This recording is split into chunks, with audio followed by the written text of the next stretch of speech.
So good morning, everybody. Good morning. It is nice to hear you again. And uh, today we'll continue the two-port circuits. Two-port circuits. What's the two-port circuit? Circuit. Two-port circuit uh, frequency characteristic. Sorry for why. Okay, yeah, I got it. Great. Okay, so you are so tired or not?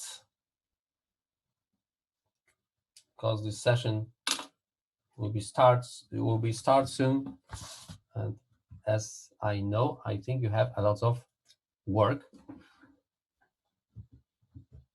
Uh, so last time we stopped at the moment when I tell you or when I show you how we can calculating the amplitude represented in the volts and to the dB, the decibel scale, yeah. And I told you that the minus 3 dB, minus 3 decibels for the voltages, currents, and so on, can be calculated using the logarithm in the base 10 from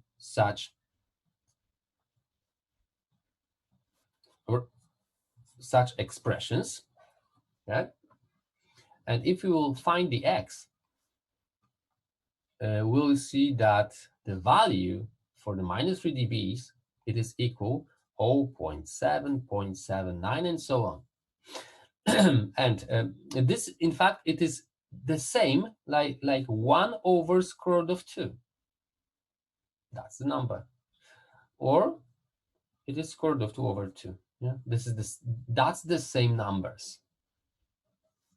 And I stopped at the moment where I told you about the 3 decibels level, which is used to describe the cutoff frequencies or bandwidth in the electronic circuits. And I tell you that the hi-fi equipment, audio equipment, has the top and bottom frequencies defined for not the minus 3 dB point, or level, but for the minus 0.1 decibels level. Yeah, and I told you about the differences between them. Okay, that was the last time, and let's coming back to our circuit. And as we remember, our two-port circuit was representing that form, and we finished that the module of transmittance was equal square root of 1 over 1 plus omega squared r squared c squared. And I showed you that it looks like, in logarithmic scale, of course, it looks like that. Yeah, this is the frequency in log scale, and here was the decibels. In fact, this decibels, it is the transmittance. But we know that transmittance, it is the V out over V in. Yeah. Okay. So that was the amplitude characteristic. Of course, we talked about it that these two-port circuits represented by the RC components, it relies the low-pass filter here. Yeah. So the lower frequency is passing through it. Yeah.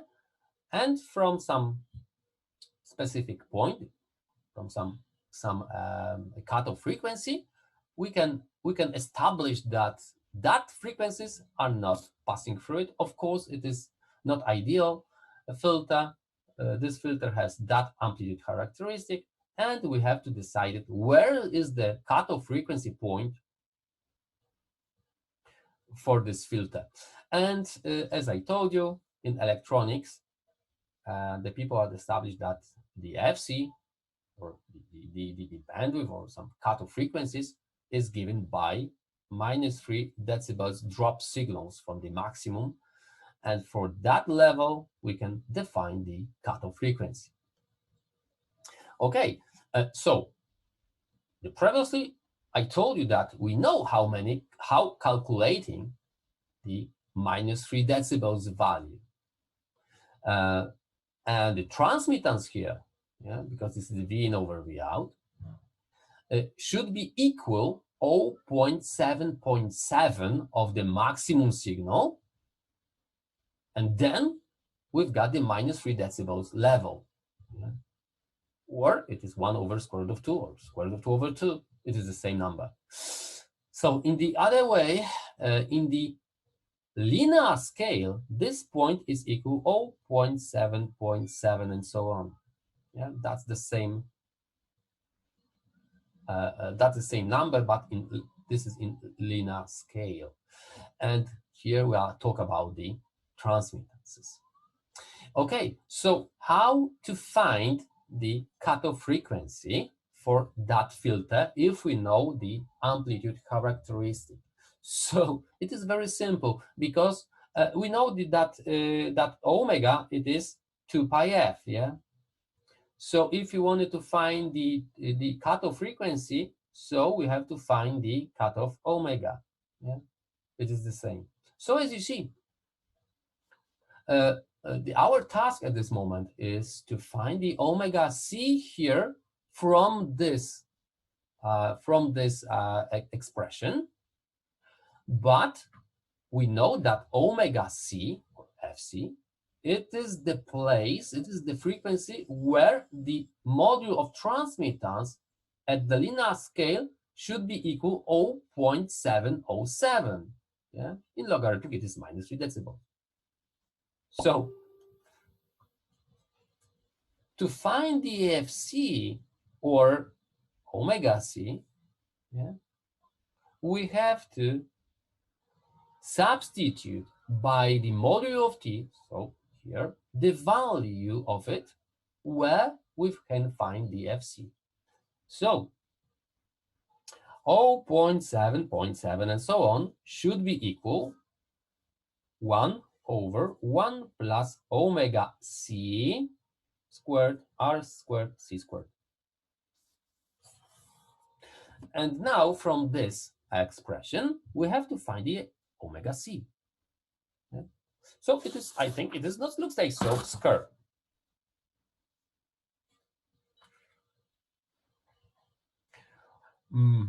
Okay, let's check it. But of course, this number is not precise. Look at what we've got here. And here we've got the square root of 1 over something.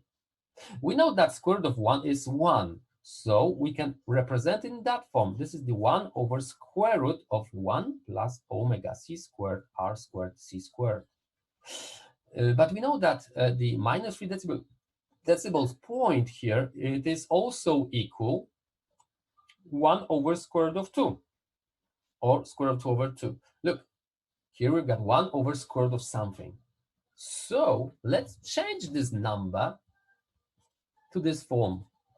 It is the same number, but it is precise. 1 over square root of 2 is equal 1 over square root of something here. And the question is when these two numbers are equal. When? Then when they denominators will be equal. That's right? Yes or not? Yes. Yes, great, thank you. Because I know that you live there. Okay, so it is equal when square root of 1 plus omega c squared r squared c squared is equal square root of 2.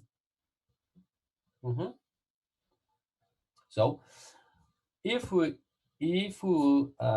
power it the both sides by 2, what happened?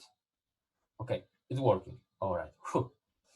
So if we power it, we will get 1 plus omega c squared r squared c squared is equal 2. So let's move the 1 to the right side of the equation. So we've got the omega c squared r squared c squared is equal to minus 1. It is 1. So in the next step, let's divide it both sides by the r squared c squared. And we've got the omega c squared is equal 1 over r squared c squared. Yeah. Okay, so what do we have to do next? We have to calculating the both sides of the equation. So we have to calculating the square root of the left and right equation here. So the square root of omega c squared is omega c, and this is equal 1 over r c. Okay, and this is the omega c, but our task was to find the frequency, cutoff frequency. So 2 pi fc is equal 1 over rc, and if we divided both sides by 2 pi, the fc is equal 1 over 2 pi rc. So sometimes when you are interested of electronics and you take a look on the electronic books, for the filter, the very simple filter, RC filter, you can find that expression for the cutoff frequency. So at this moment, I'll show you how we can find this expression, how we can find the cutoff frequency of the filter based on the two components R and C. And if we just substitute the R and C values, so we'll get the FC frequencies. Okay, we can check it. Okay, how? Let's say that the R it is equal 100 ohms and the C is equal. Okay, please tell me how many. It depends on you.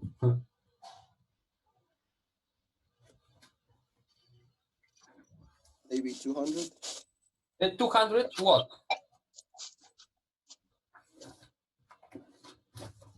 Microfarads. How many? Sorry. Microfarads? Yes, 200 microfarads. Okay. Okay, 200 microfarads. Of course, we haven't that value at the shop. Of course, yeah, we've got 220. Yeah.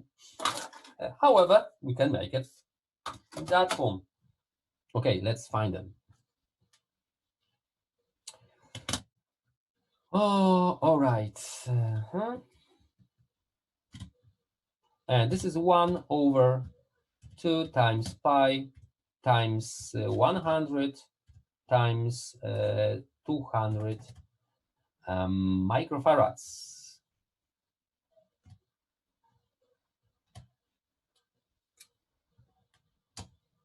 It is equal, how many? 7.95 hertz.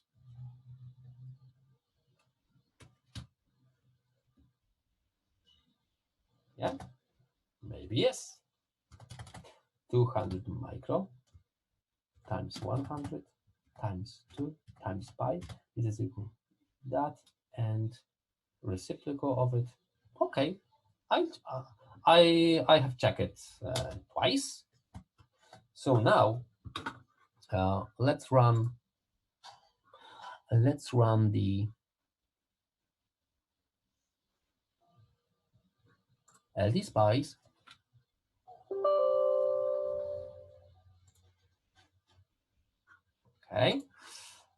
Okay, and I have to switch. Oh, Matko. Sorry. What have I done?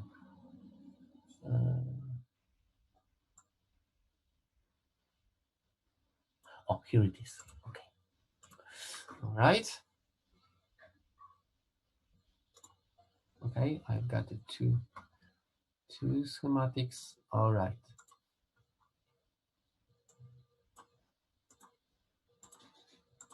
Okay, and very quickly, let's put it these components.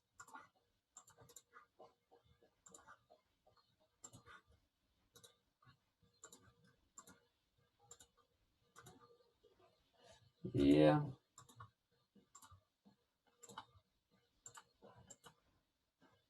All right. And as you said, the register is I've got the embedded systems previously, so we've got a lot of registers. Resistance is equal 100 ohms. You have choose the capacitance equal 200 microfarads. All right, and let's turn on the sine wave from here to observe the amplitude characteristic. Okay. All right. So we have to just run the AC analysis for the decade. 100 is enough point for 1 decade. Let's starting from the 1 hertz and stop to the, I don't know, 100 kilo. Maybe it's enough. All right, and let's run the simulation. Let's run the simulation and the, okay, and let's check it. This characteristic. Okay, do you see it? Yes. Great. Yes. All right, so let's check it by cursor. What the level here we've got the 0 decibels almost, and we have to find the point where we've got the -3 dBs. So I'm going with our cursor and I have to take a look here when I will get -3 decibels. Okay. Oh, yeah, here it is. All right, look, I found this point, and for -3 dBs, I've got what frequency? What you see? 7.9. 7.94 and so on. Okay. From our calculations, we get 7.95. So as you see, of course, this is the simulation, and this is just the math here, which not taking into account the other I don't know, the components, other problems here, and here we got just the simulation. So as you see, the results are almost the same. So in fact, this is true. So as you see, everything is covered by self. The calculations, math calculations, and the simulations. Great. So now we know how to calculate and how we can find the mathematical expression for amplitude characteristic of the two-port circuits. And at this moment, I wanted to go to characterize or finding the mathematical expression for the second characteristic, which is given by dot lines here, and this is the phase characteristic. The phase characteristic, as you remember maybe from the previous class, it is the characteristic which in fact tell you what is the time delay of the signal, of the sine waveform, between the output and input according to frequency of the signal. Yeah, So let's check it. Let's check it. So now we have to go and share the camera's view.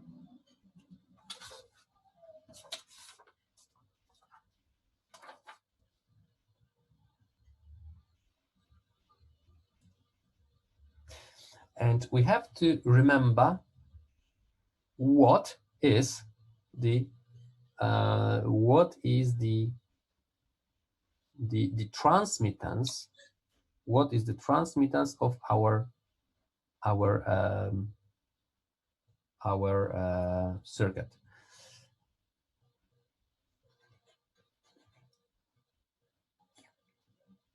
The transmittance of our circuit was given, where it was given.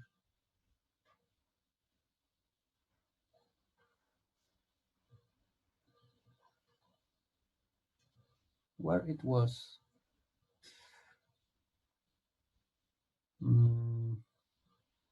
Here it was. It was the square root of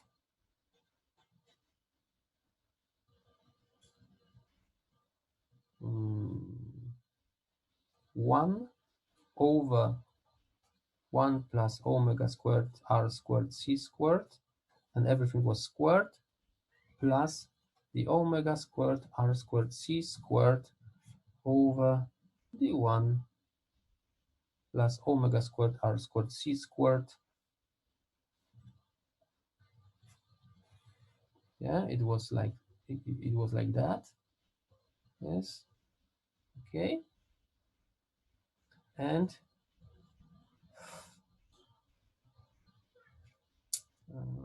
but no. Stop. No, it was the module of transmittance. No. It was the module of transmittance. I have to, where it is? Here it is. Okay. The transmittance, yeah, transmittance, not the module of transmittance, but the transmittance was equal 1 minus j omega rc over 1 plus omega squared r squared c squared. Yeah.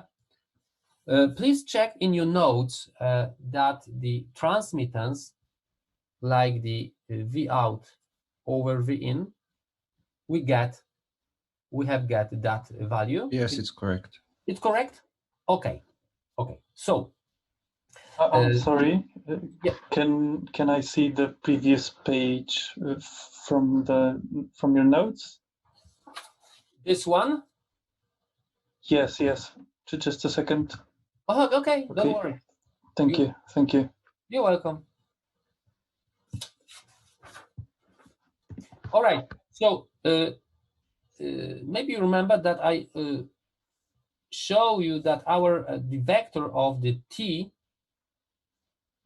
module of t, it is the vector where we've got some imaginary part of the transmittance and the real part of the transmittance, and here we've got the phi angle. So I told you that the amplitude characteristics is in fact connected with the length of this transmittance vector. So that's why we had to calculate the module of t. To find the phase characteristic, in fact, we have to find the phi angle here expression according to omega. Okay, so how we can find them? We know that transmittance is given by the complex number, which is here. They have the real and imaginary part.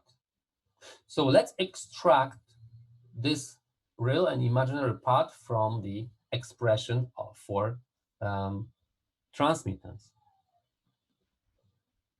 So this is equal 1 over denominator, and let's say the denominator is called like m, okay? minus j omega RC over the m. Yeah. So, in fact, this is the real part of the transmittances minus j, sorry, imaginary part of the transmittances.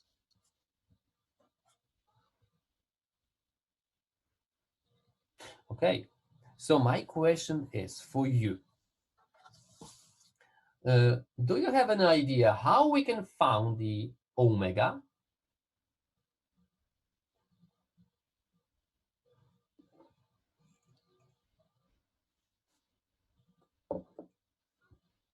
How we can find the omega?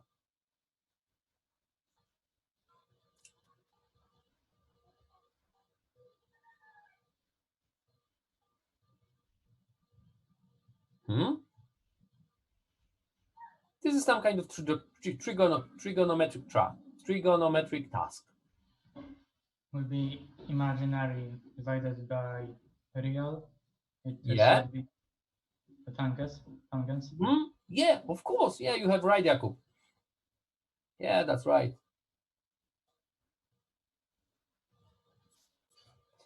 If you've got the phi here, and this is the real part, and this is imaginary part of vector, so this imaginary is here also, yeah.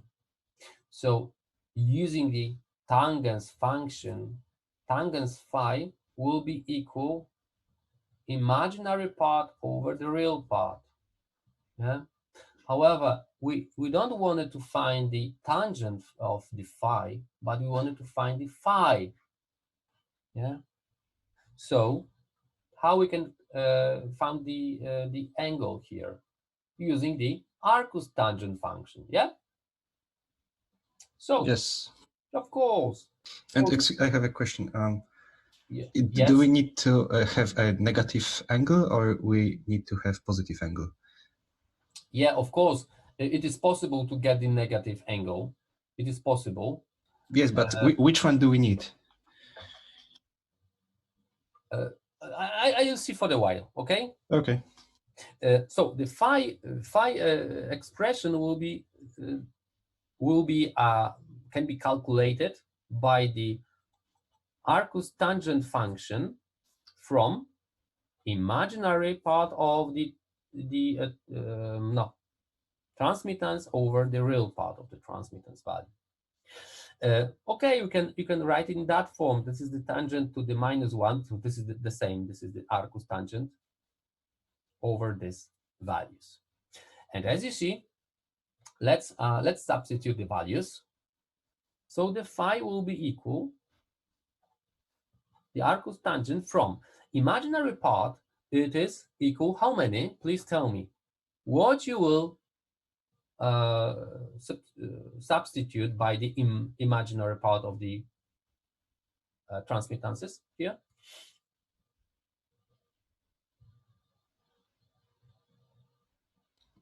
Just J coefficient, which is omega RC over M.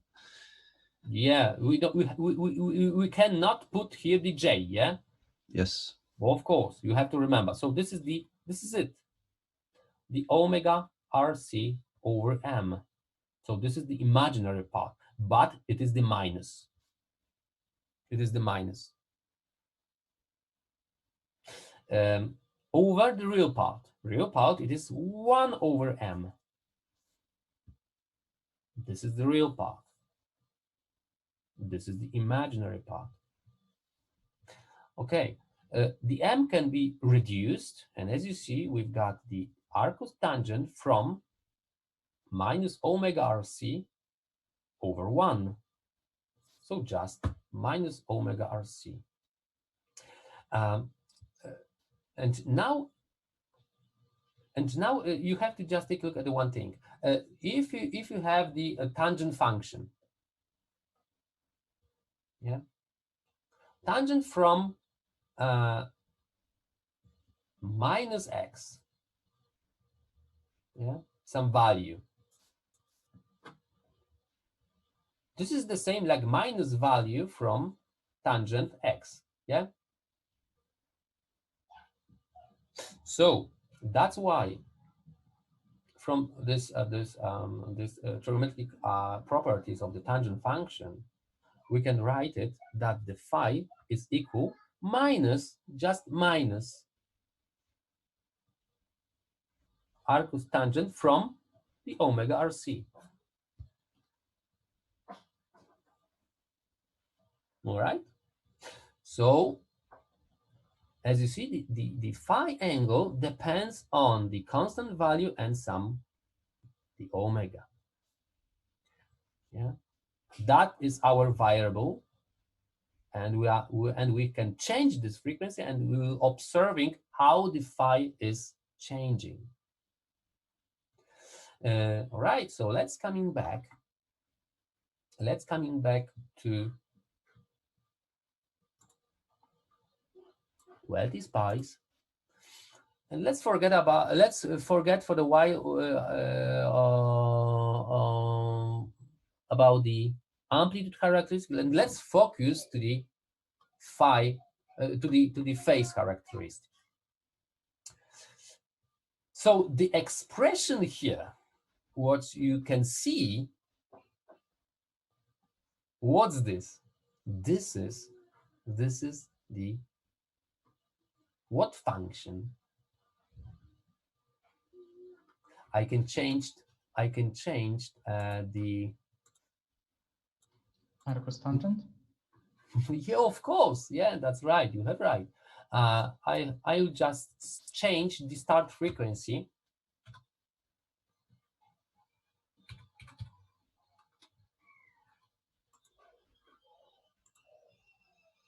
Okay. Yeah.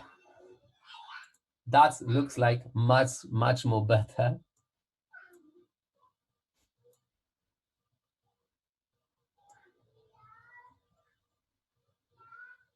And look,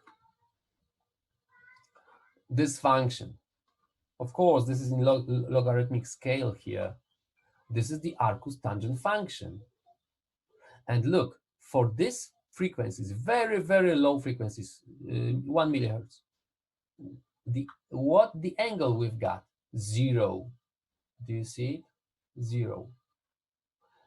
And if we go further with the frequencies, our characteristic of the phase are changing, and here it is going to the minus 90 degrees.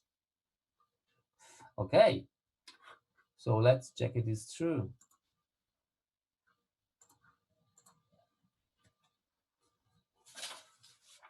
How it looks like the Arcus tangent function, or tangent function. To nice. No, tak by ci- Ładnie. Co ćwicz dalej. No właśnie. To pierwsza rundka z ten rzędu. Sorry, could you mute your microphones?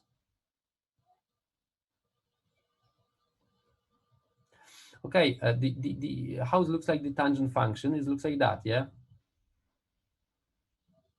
The tangent function has some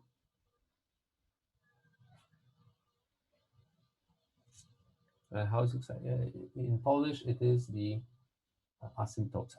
Okay, they have some asymptotes, and this is for the 90 and minus 90 degrees. Yeah, that's the asymptotes, and this is the tangent function.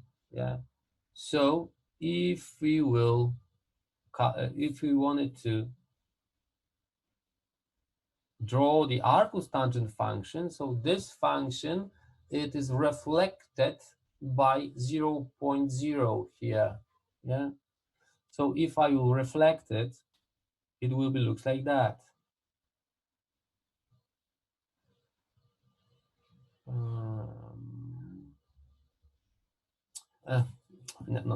No. Sorry.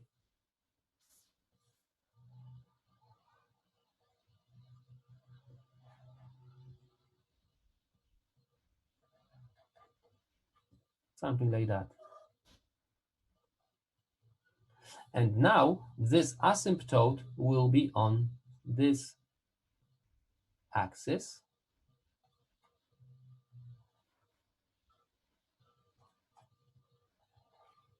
Yeah, and this is our phi angle. So as you see, if we take a look at our LT spice characteristic, in fact, this is the Arcus tangent function, and the asymptote, it is for the minus 90 degrees. So as you see, in this type of filters, it is not possible to get, using only one filter, it is not possible to get higher time delay more than 90 degrees. Yeah. So the question is how we can increase the phase shift using the RC network, RC filters. We have to build the decade of few filters, and then one of them can give you the maximum 90 degrees. Yeah? All right. And that's the story about the phase characteristic, that and story about how we can describe mathematically its value.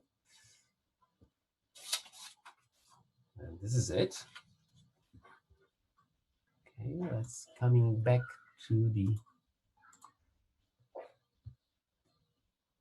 this.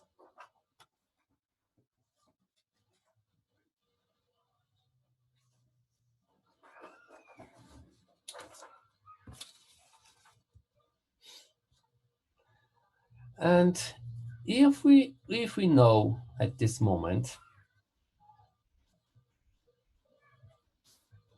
that our mathematical expression for the phase characteristic looks like that, also it is possible to find the cutoff frequency based on the phase characteristic. The question is how?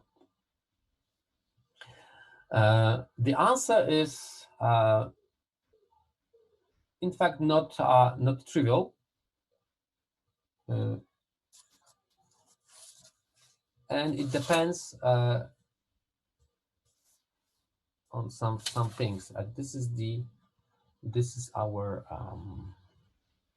characteristic, where it is. Here it is. All right. And in our case, we've got it here.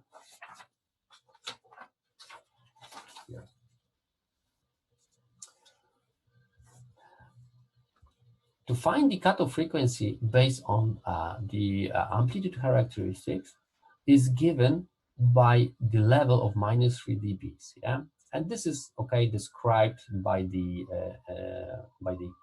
electric community, and this is the point where we can find the cutoff frequency. We can do it at the same way based on the phase characteristic, but the question is, what is the level of on this y-axis to get the FC frequency for the phase based on the phase characteristic? And the answer is that the FC frequency for the phase characteristic is for the angle equal 45 degrees.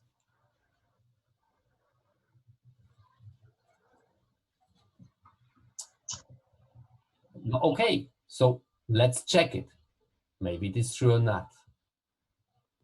So it is similar to amplitude characteristic. The amplitude characteristic is based on the -3 dBs, and for this level, we can find the FC. And for the phase characteristic, we can find the FC for angle change by 45 degrees. Also for the -45 degrees, it doesn't matter. Okay, let's check it. The first question is, if the FC is given for 45 degrees of the phase shift, so 2 pi FC, it is the omega c.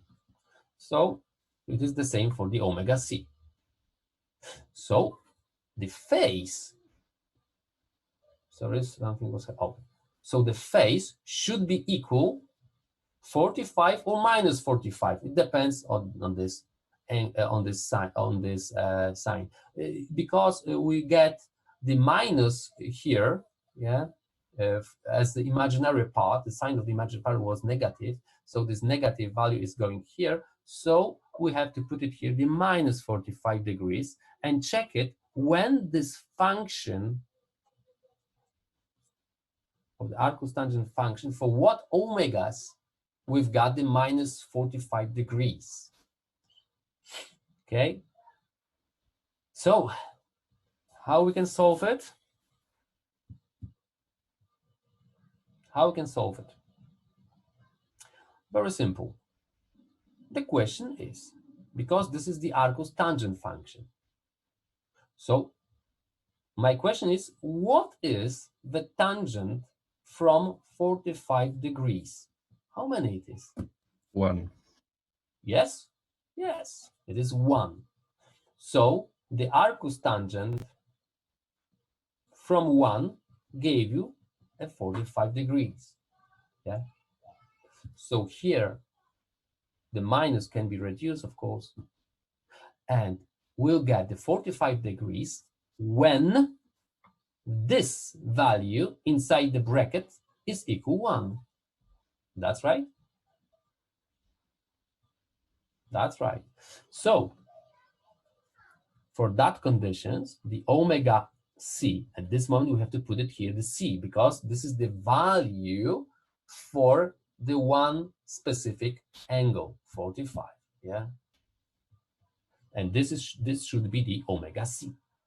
Okay, so this is equal, the omega c RC should be equal 1, should be equal 1, right? So as you see, the omega c, it is 1 over RC, very simple, and the FC is equal 1 over 2 pi RC. Yeah. And as you see, we get exactly the same formula for the FC based on the amplitude and the phase characteristic. However, I just wanted to focus your attention to one thing. Look, how many calculations we had to make to found the FC based on the amplitude characteristic. The transmittances should be calculated, of course, yeah. But we had to find the modulo of t, yeah. And then when we found that, then we have to equal it to the 1 over square root of 2, yeah, to find the omega where we have the minus 3 dB signal drop. And look how many calculations we have to make it. Based on the phase characteristic, in fact, we have to just substitute. We have to just substitute to the angle formula the imaginary and real part of the complex number for the transmittances. That's all. And then the calculation was so easy, and we have to just remember that we have to find the omega c for angle 45 or minus 45 degrees, and then everything what is here you have to equal it to 1. And in that very simple calculations, we can find the FC. I don't have to tell you that the result is the same. Yeah. So let's check it. Let's check it based on the simulation. And now I wanted to show you the where's the angle. Yeah, here it is. Here you see the phase, yeah? How many angles, what is the value of the angle? Yeah, the phase shift angle. And I try to set to minus 45 degrees. Okay, I use the arrows. Oh, somewhere here. Yeah. Can't you just write in the box? Here. Type in 45 degrees? Do you see it in this box? Yes, yes. Can't you just write 45 degrees? No. No, I can. Okay. No. It is not possible. It is not possible. We can make, we can increase the accuracy, changing the simulation properties, and increasing the number of points per decade. For example, 1,000 points. Mm-hmm. Okay. All right, I got it. And now let's check it. Okay.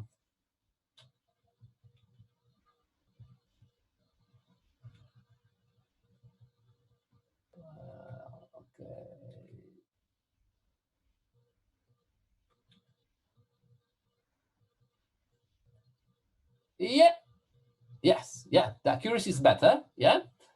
And it is 7.96 and so on. Yeah.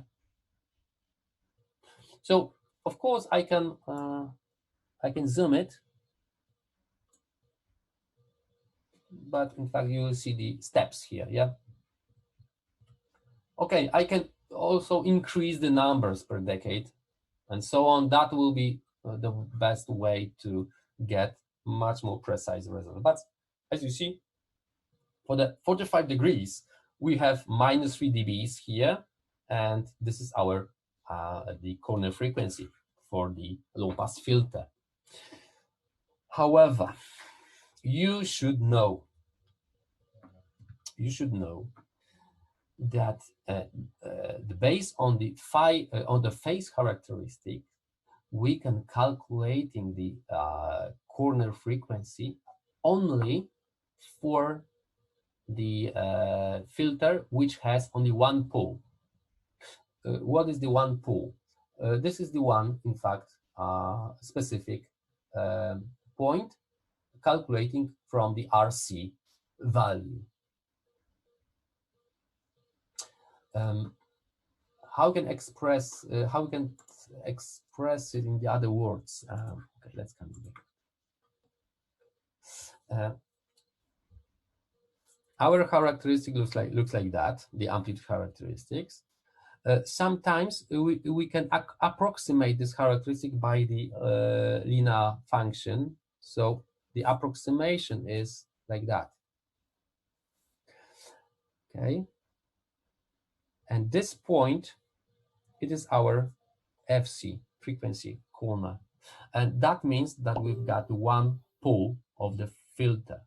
But if you will imagine that I have circuit which looks like that, and this is R1, this is C1, this is R2, this is C2, and this is completely different values. That means that this filter will have the one FC corner, and this one will have the second one, FC2 corner. And let's say it is completely in the different place, for example, here.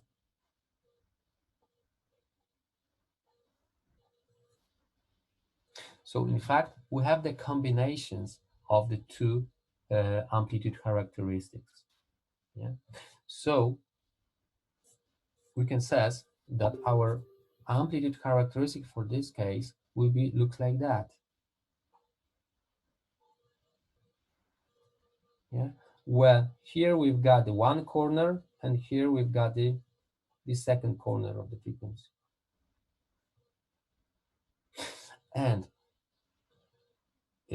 in this case, we can say that we've got two poles of the circuit. Yeah, 2 pulses. Yeah. Here we've got 1 pole, and here is 2 poles. And look, how we can find the in fact the frequency corner, or the cutoff frequency for the filter, which is consisted by 2. From the definition, we know that corner frequency, or the cutoff frequency for the filter, we can find checking the level of the signal equal -3 dB.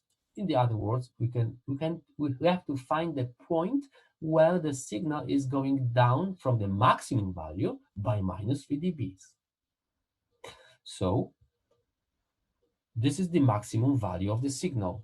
So from this point, we have to calculating 0.7.7 of the maximum value. In the other words, this is -3 dB. And for this point, we have to find the FC. So as you see, it can be completely different frequency than the first and second. But in fact, that will be the FC for this 2 filter connected in series. However, how we can find it, or the question is, if it is possible to find this FC corner frequency for that circuit based on the phase characteristic.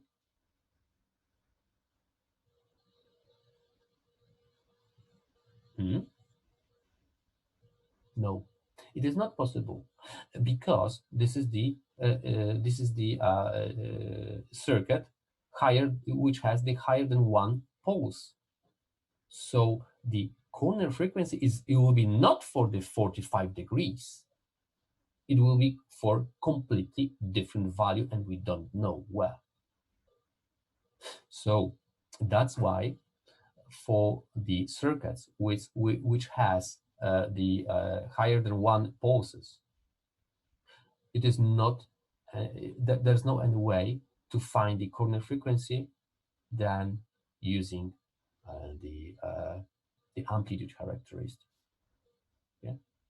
So then it is much more hard to find them, because the mathematical expressions for such filter, it is much more complicated. Yeah? And the function is much more difficult. However, it is possible to calculating it, but it depends on our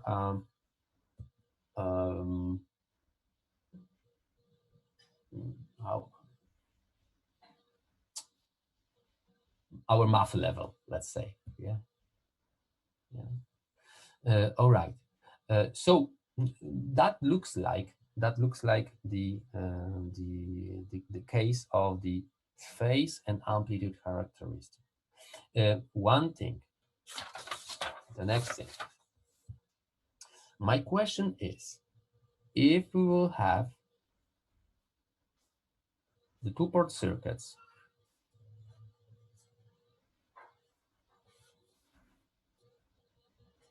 which is consist of 3 components like R1, R2, and C.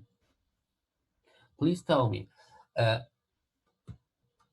how many poles we've got for that circuit, that 2-port circuit, that filter. 1. Jakub said that 1 we've got. The others, what do you think? Just tell me true. What do you think? 1. 1, okay. The others?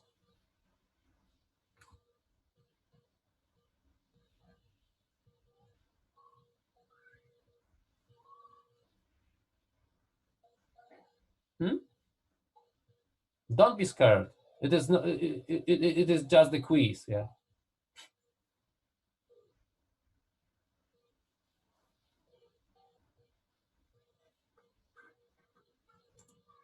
Okay. I have to check the chat. Okay, can you show the code once again? Okay, never mind. No? Come on, guys. Adam, what do you think?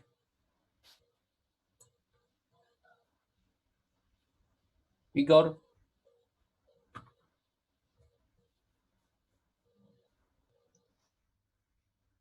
Sorry, there's no clue for from your side? Wow, it's too bad. It's too bad.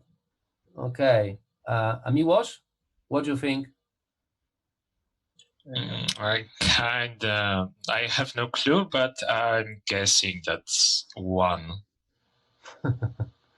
Okay, so I think you make some homework at this moment from the other class or lecture, yeah?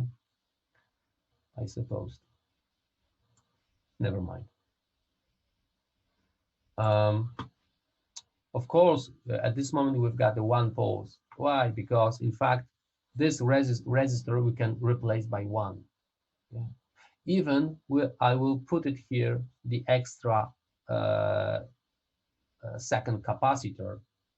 At this moment, we will have only 1 pole, because that will be the parallel connection on the capacitor here, and this is the parallel connection of the resistor. So in fact, this is the equivalent. It is like that. Yeah.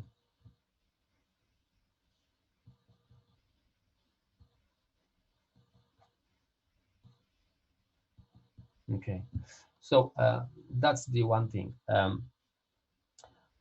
I can propose you to see at home, of course, what will be the difference if we creating the high pass filter,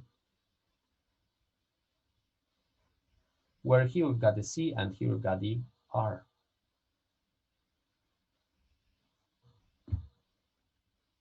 How will it look like the characteristic?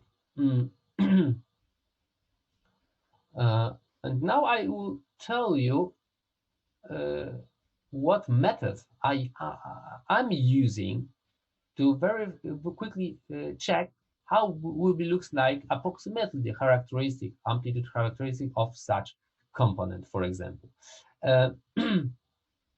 Maybe it will be interesting for you. Maybe yes, maybe not. We will see. The first of all, I will have to just writing the impedance for these components.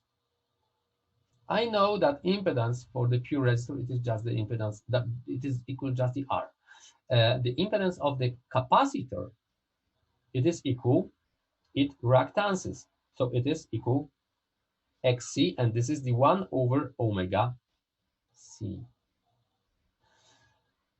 Okay, and I'm trying to imagine in my head that the frequency characteristic, or in fact the amplitude characteristic, and here I have on the x-axis I've got the frequency.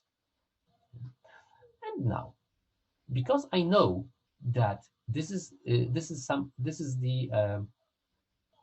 voltage divider here, and I will just fix it here, some value of the voltage, the input voltage equal 1 volt, for example. Yeah. And for some capacitances, for some capacitance, I just wanted to check what happened for the DC value on the input. DC value, it is the same signal like the sine waveform at frequency equal 0 hertz. Yeah. So the question is very simple. If I will put it here by omega, I would just replace by the 2 pi f. Yeah. So if the frequency here, it is in the denominator, is equal 0, so in fact I've got the DC signal. So I've got the XC will be 1 over 0. It is infinitive. So the impedance of the capacitor, it is infinitive. So as you see, if I will have the impedance which is infinitive, in fact, the current cannot passing through by infinitive impedance. For example, infinitive resistance. Yeah, if we wanted to take a look from the DC network point of view. So, what will be the output signal if here I have the open circuit? This point on the output is connected by the resistor to the ground. So I've got the 0 here. On the output, I've got the 0. So 0 over 1, it is 0. So here I've got the 0. And in the next step, I'm just imagining what happened with the XC when the frequency is going up. So if the frequency is going up, 1 over something higher, it is what? Decreasing, yeah? That's right. If the F is going up in denominator, XC is going down. So the XC is going down when the frequency is going up. The resistances are not changed. And now, when I know what happened with the XC, if the frequency is going up, so XC is decreasing, so now I can imagine that situation when the resistances is equal, for example, 100. Yeah, for some frequencies, never mind. I've got the for example 1 kilo here. So I've got the voltage divider where here I've got 1 kilo and here I have the 100. So it is the voltage signal is lower 10 times than input, yeah. So around here I've got here some point. And then if the frequency is going up, XC is going down. For example, for some point will be equal 100. 100 or 100 in the voltage divider gave me the division factor equal 2. So if I will have the 1 here volts on the input, on the output will have the half of it. So 1 over 2 or 0.1 over 1, it is 0.5. So it is for some frequencies. And if I will put the extremely high frequency, so the F is so huge, 1 over so huge, which is going to infinitive, XC is going to 0. If the XC is going to 0 here, so as you see, the input voltage, it is dropped on these resistances, and at the same moment, it is the same voltage on the output. So this is 1 for very extremely high frequencies. So as you see, I can imagine that characteristic, and which tell me that the low frequencies is attenuated, and from some point, the higher frequencies is passing through it. That's why it's named like the high pass filter. Okay, the same imagine calculations you can make it for this circuit. Okay? I'm sorry. Yes, Jakub. About this high pass filter. Yes. I feel like that if you would have very high input RMS voltage, then high currents would charge this capacitor, and something would change. But only when you turn on your input voltage, yeah. Because we'll have some time response of our filter, yeah. And at the beginning, we're observing some peak current or the voltages. Due to that, this capacitor, especially when the capacitance is so huge, yeah, it will look like that. If the capacitor is is empty, and rapidly we turn on the input signal, for example, on some frequencies. But for the first moment, the capacitor, it is like the short circuit. Yeah? Yes. Okay, so in fact, we'll get on the output, we can say that we've got the short circuit here, so we've got the maximum signal on the output at the moment when we turn on the input signal. I So mean that for higher voltages, this capacitor will charge faster. for the higher voltage, Yeah, no, or not? no, because the time constant, so the time needed to charge depends on the capacitor and the resistances. Yes, I know, but No. it felt that, Yeah, that it okay, should be like okay, this. okay. In fact, it is a very good question.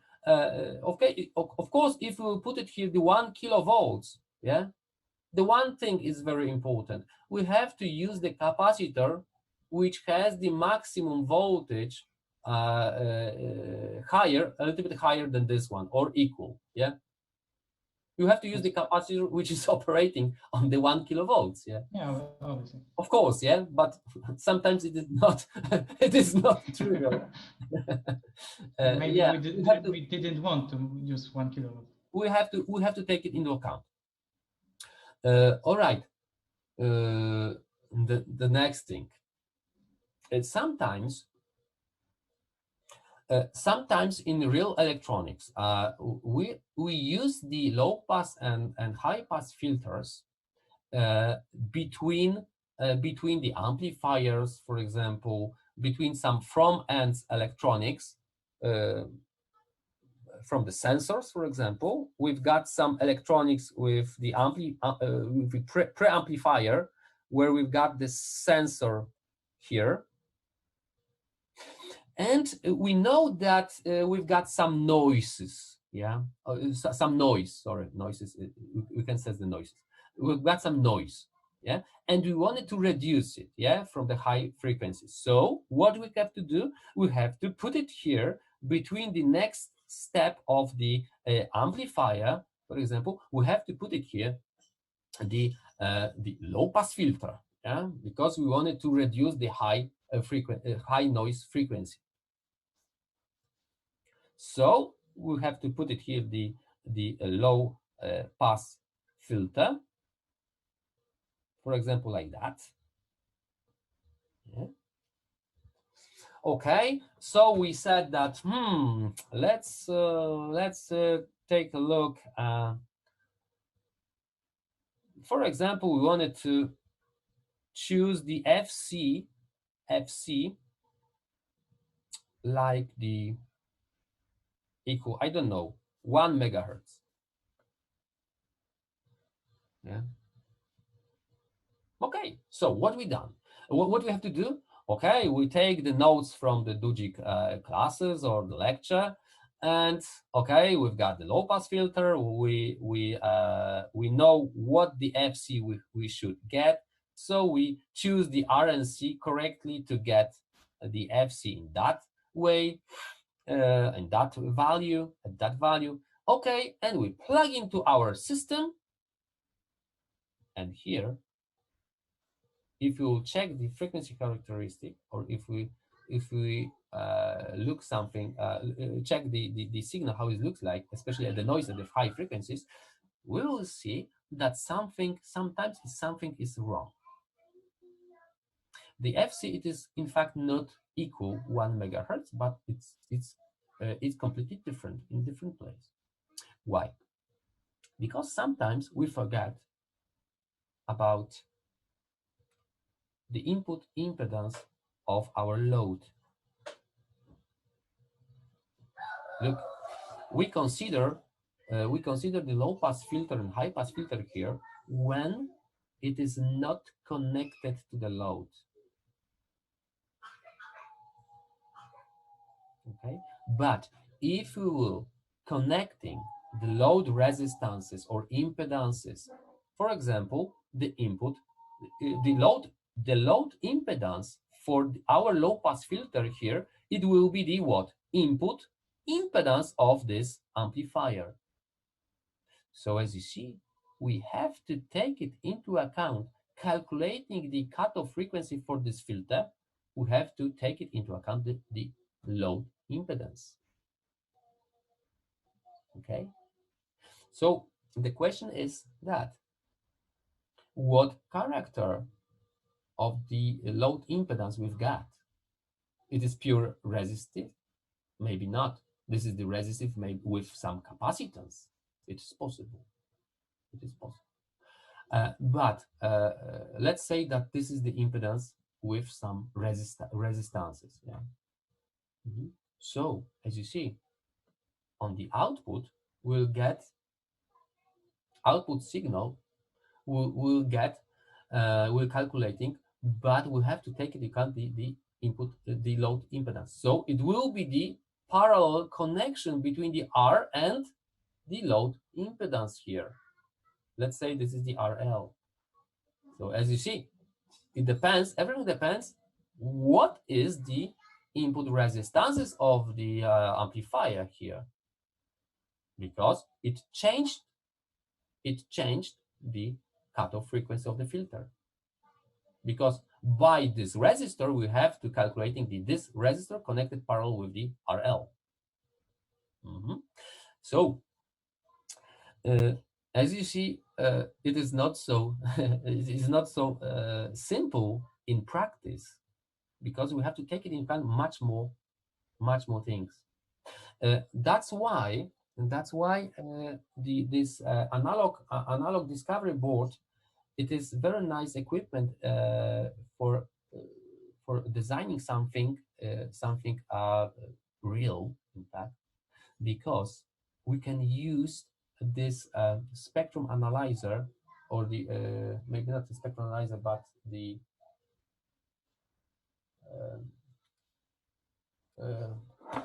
how they call it, like the spectrum analyzer, the spectrum analyzer, and we can connect it in real system. The one channel of the scope, we can put it here, the second channel of the scope, and we can turn off this preamplifier and put it here, the generator from the discovery board. And look what happened. The generator will change or sweep the frequency, and anytime for some frequency steps, they will measuring the output and input signal. And in that way, it is possible to get the real characteristics for this circuit, take it into account the amplifier input impedance of this amplifier. Yeah. So for any frequencies, they're calculating the transmittance, of course, yeah? and we've got the representation of the amplitude characteristics, real amplitude characteristics. So that's why it is nice equipment. Okay, great. So you can make some practice at home. I know that at this moment it is not too easy make the homeworks, because some of the other courses you have got, but you can imagine that we've got the coil and the resistor here, and the question is what kind of filter we've got here. That's the question. We can change it, of course, by this one. Okay, so as you see, there's many possibilities to make the practice and calculating the characteristics, amplitude and phase characteristics for that circuits. Okay, we can just very quickly check what will be the type of this filter. We know that XL, it is omega L. This is the impedance is equal R. Yeah. Okay. So look, very fast. For the DC signal, the omega is equal 0. Yeah. So the XL is equal 0. So there's no impedances. The impedance is equal to 0. So it means that whole current is passing through by these components. Yeah. So it is true. So the input voltage will be the same like the output. So, for example, if we've got the 1 volts here, so also we'll get the 1 volts here, because here we've got the short circuit. The impedance is 0. So I've got the 1. What happens when the frequency is going up? So the XL is going up. And this is the voltage divider. So if the XL is going up and the R is stable, is fixed, so the output signal will be decreasing. Yeah. For example, for the huge frequencies, we'll have the, for example, very huge impedance of the coil. For example, 1 mega ohms. And here we've got the 100 ohms. That's all. The stable 100 ohms. Look, 10 mega to 100. So in fact, we've got the almost 0 of the output. So the characteristic will be looks like that.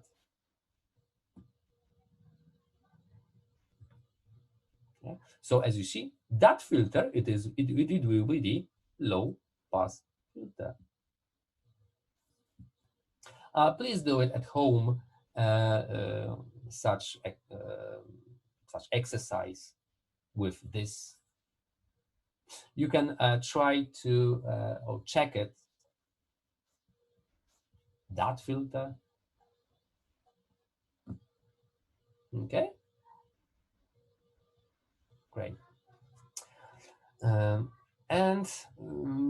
I think because I want to show you, I want to tell you something more about the practice in electronics.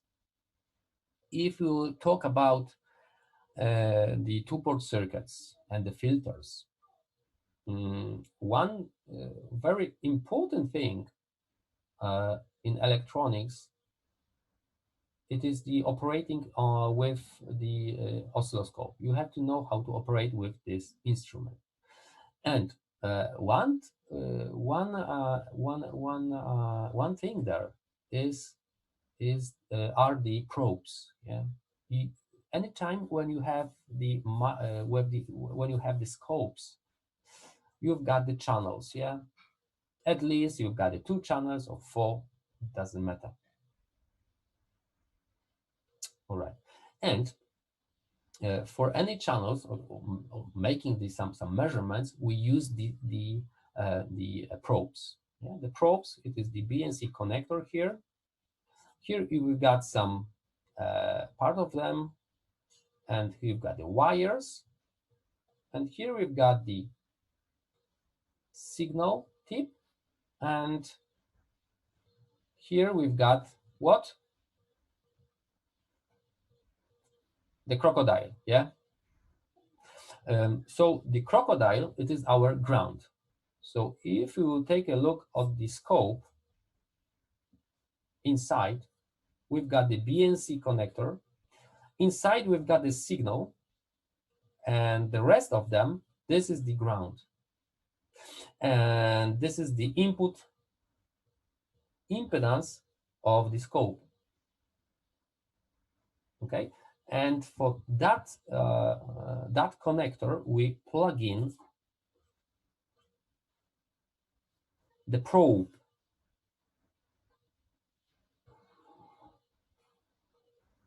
This is the tip, and this is our crocodile. Yeah. So if we connect it together, as you see, we are connecting the ground scope with the ground circuit, and the signal will be connected to the signal of this scope, and this is the analog to digital converter. Yeah. Okay. And what's the clue here? Here, this is the probe, And sometimes you can find that on the probes, you've got some place and you can find there the screw. Yeah, that's right or not? Yes. Yeah, and what's this? The question, what's this? How the probe is built? The probe here is built by that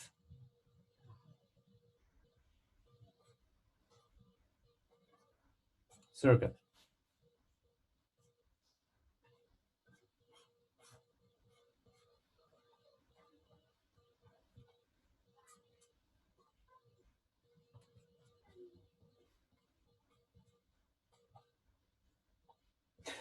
Okay, and this is our ground, and this is our signal.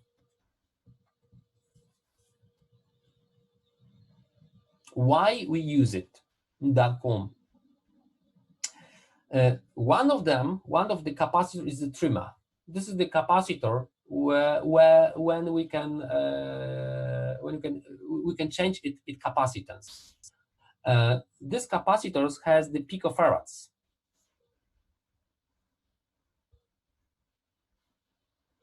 And here we can change the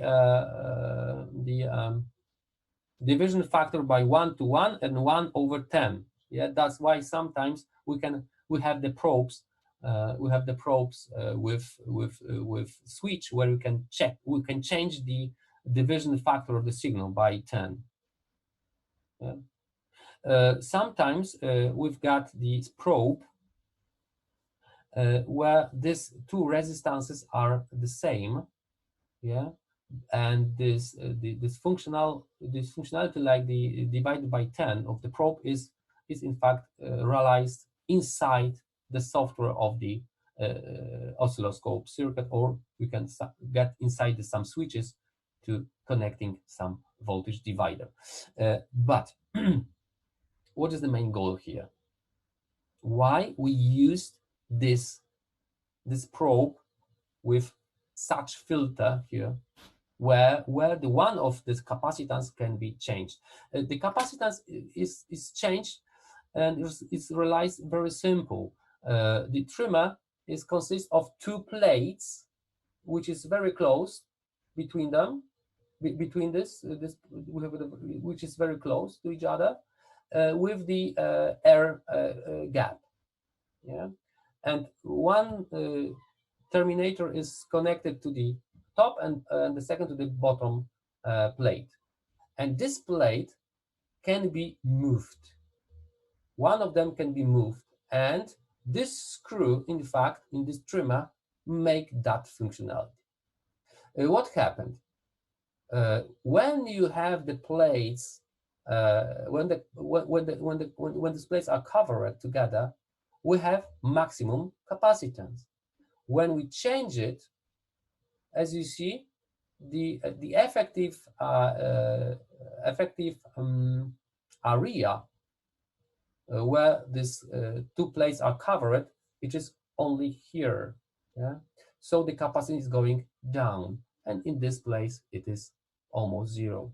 Yeah, so this is maximum, this is zero. So that can be realized the trimmer. Okay, and we can change the capacitance. All right, so let's imagine that situation that we've got the 100 ohms here and 100 ohms here, and this impedance is connected in parallel with such capacitors. Let's say that this impedance here of the capacitor C2 is equal 1 over omega C, yeah, C2, and this is equal 100 ohms also, and this is also the XC1. It is also equal 1 over omega C1, and it is equal 100 ohms. Yeah, for some frequency. What we've got here? We've got this resistor, it is 100, parallel with the impedance 100. So in fact, we've got the 50 ohms here. And also here we've got the 100 connected in parallel with 100 of the impedance. So it is 50 ohms. So in fact, we've got the 50 ohms here and 50 ohms here. That's right. So we can say that on the output, we've got what? We've got the half of the input signal. That's right? Yeah? Yes. Yes, great.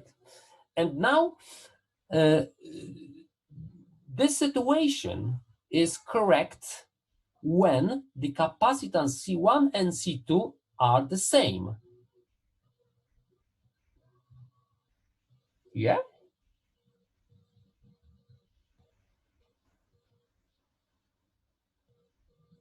Yes or not? Yes. Yes, of course. But what happened when these capacitance are not the same? Look, if the frequency is going up, so the omega here is going up, and this capacitance is, for example, I don't know, lower than this one. So for the same frequencies, as you see, we'll have the different impedance of the C1 and C2. C1 will be higher for this frequency because the C1 is lower. So ZC1 is higher than this one. So as you see, if the frequency, we've got some frequencies here, we can see that the ZC is higher than this. So this impedance, total impedance, will be a little bit higher than this one. So the output signal, it will be going down. So if the frequencies is increasing much more, we will see that output signal is decreasing too. So what we've got the situation when the output signal, when the frequency is going up, is dropped down. It dropped. But it's not only about amplitude, it's also edges are different. No, yeah, edges, but I mean, what happened with the impedance? I wanted to show you what happened impedance step by step. Okay. And then what happened? Look, well, I've got the scope, yeah, great, which has some internal impedance, yeah, and I wanted to measure the signals with different frequencies. And what happened here? Look, my frequencies of the signal input is going up and my amplitude on the output is going down. So in fact, I will measure not really the input signal. The signal is going down due to this circuit. Okay, so what I can do to get the same value when the frequency is going up. So if the C1 and the C2 are different, yeah, so I have to change the one of the capacitance, yeah, to get the same like this one, the C2. And when I will tune this capacitance, then I will get the situation that if the frequency is going up, even is going up, the ZC1 and ZC2 will change at the same time, at the same way, because I will get the 1 over C1, which is in fact equal C2. And here is C2. I've got the same impedances of these two capacitors. And what I mean, in the other word, you can say that anytime, it not depends on frequency at this moment, I've got the same factor of my voltage divider. So I can make it my transmittance function linear, and it is not depends on frequency. In that way, it is possible to measure in real the input signal, and we don't have to care about what happened inside the probe, because we make some correction of the transmittances here by this trimmer. How we can find what should be the C1 to get this this compensation when we know what is the C2 and what is the R1 and R2? Very simple. We don't have to calculating the transmittances. Look, these two components, this is the R and C. This C1, in fact, it is discharging by R1 resistor, and C2 is discharging anytime by the R2 resistance. So, look, what do you know? Some connections between the resistances and the capacitance?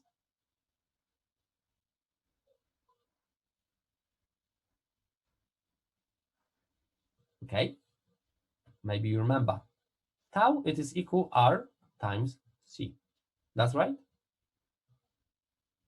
Yeah? Yes. Of course, yeah. So the tau, it is in seconds. This is the time domain. But we know that the frequency, it is the reciprocal of the time, 1/seconds. So in fact, the frequency is also it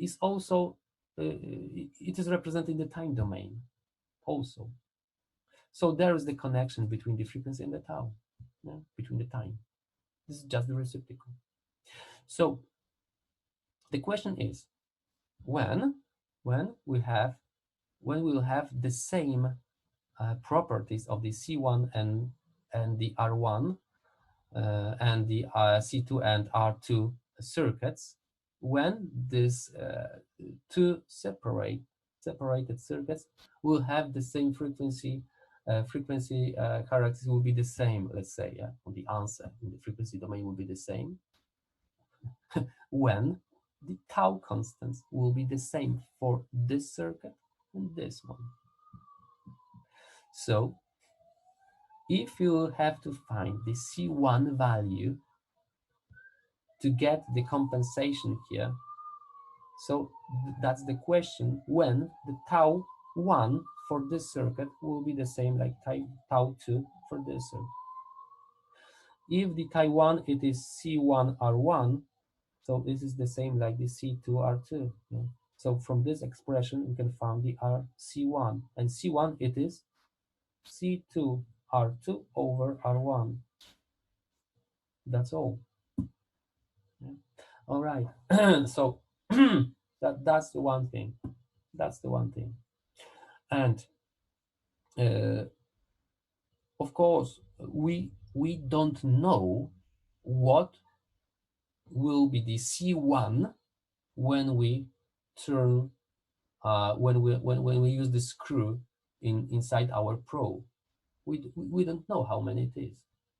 So there is another method to calibrating, in fact, your probes. Calibrating the probes means we have to set the C1 in that form to get the transmittance function, the amplitude characteristic of the transmittance function for this circuit, linear in the frequency domain. So that means the calibration of the probe. But we just we can just change the screw position, changing the C1, but we don't know what is the value of C1. So that's why That's why in the scopes, we've got some calibrating points. One of them, it is connected to ground, and one of them, it is like, it is looks like the it is the pin where with the draw representing some poles. And this poles, many often it is 5 volts at 1 kilohertz.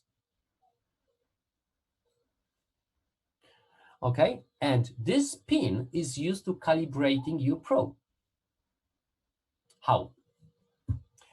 I told you that the frequency domain, in fact, it is the same like the time domain, because this is the reciprocal of it. So, the tau constant, it is the RC. It depends on the RC, and the C is changing by the screw. Okay, so this calibration of the probe, or in other words, we can say that to get the flat amplitude characteristic of the probe is realized in that form. We have to just plug in our scope, our probe, to crocodile is going to the ground, and the signal is going to the 5 volts with 1 kilohertz square waveform.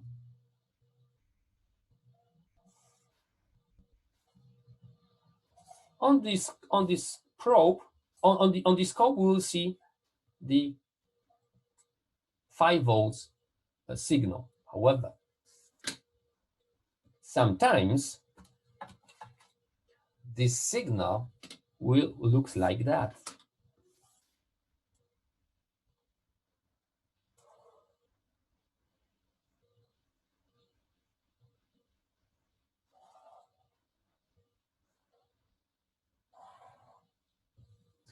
Or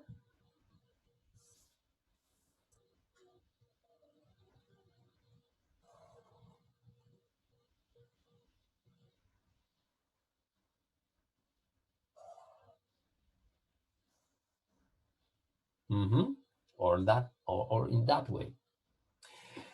What does it mean? If you will see on the scope, when we plug in the scope to this pin, we'll see that waveform where the slope is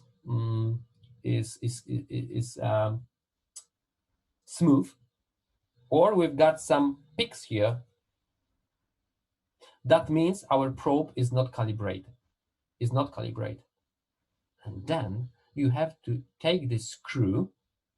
You have to use the screw and change its position. So in fact, you have to change the C1 capacitance, and then you will see when you starting to changing it, you will see that your scope view, or away from the scope, will change like that, like that, like that, and suddenly when you go when you change the position farther of the trimmer, you will see something like that.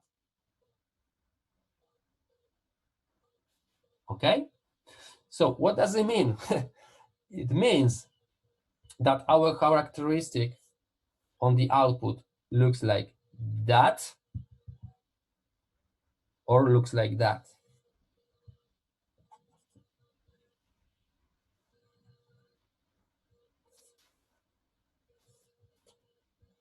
So what we can do graphically, we have to set the position of the trimmer to get that signal. We can't observe the shapes like that or like that. We have to get the pure square wave. And if you change it, in fact, you will changing this characteristic like that. That's the ideal, and this is it, the blue one. And if you If you will use the screw egg more, so it's going that way. So that's the optimal transmittance function, and then we have the pure, nice square wave. So if you buy your own scope in the future, maybe you've got it at this moment. Some people have it. First of all, what you have to do, you have to calibrating your probe or probes. So as you see, we've got a lot of information, in fact, especially the practice information. So that's why, because I know that if you have the lecture, if you got the laboratory, sometimes the people are not telling you everything about it. But I think it is very important. Yeah, this is the basic information, also in the practical point of view, not only the mathematical. So I don't know. Maybe it will be helpful for you. Maybe not. Maybe it is good idea to tell you something about in that form and what happened in the practice. I don't know. Please tell me. Maybe we lose the time. I don't know. Yeah, it's interesting. Ha ha ha. No, seriously. And I have a question because yeah. if we have a compensation probe or compensating probe, it is some special probe of different impedance, yes? No, rather not, because they're designed for the input impedance of the scope. If you take a look on the specification for any scopes, you will see that the impedance, input impedance of the channel scope is equal 1 megahertz. So it is 1 megahertz with the 2 picofarads of the capacitance. So as you see, this is the standard, and the probes is designed for this specific input impedance. Yeah. Where's the differences? The differences is with the scopes, with the probes, with the value of the components which is used inside the probe. Because one of the scopes is working with the bandwidth to, I don't know, 100 megahertz, 20 megahertz, and we can buy the much more expensive scopes, which is working to 1 gigahertz, 2 gigahertz, 7 gigahertz. Yeah. Okay. So it is the cost of it. It is around the cost of the flat in the Wrocław. So we've got it in some scopes in our laboratory, of course, but it is so expensive. As you see, the differences is in the bandwidth of your scope. So the bandwidth tell you what the frequency of the signal you can be able to observe by your scope. Yeah. So as you see, if we have the scopes with so huge bandwidth, so as you see, we can use the probe, which is dedicated for the scope for the 1 kilohertz of the bandwidth, or for the 100 megahertz of the bandwidth. Yeah. Why? Because the insider is completely different,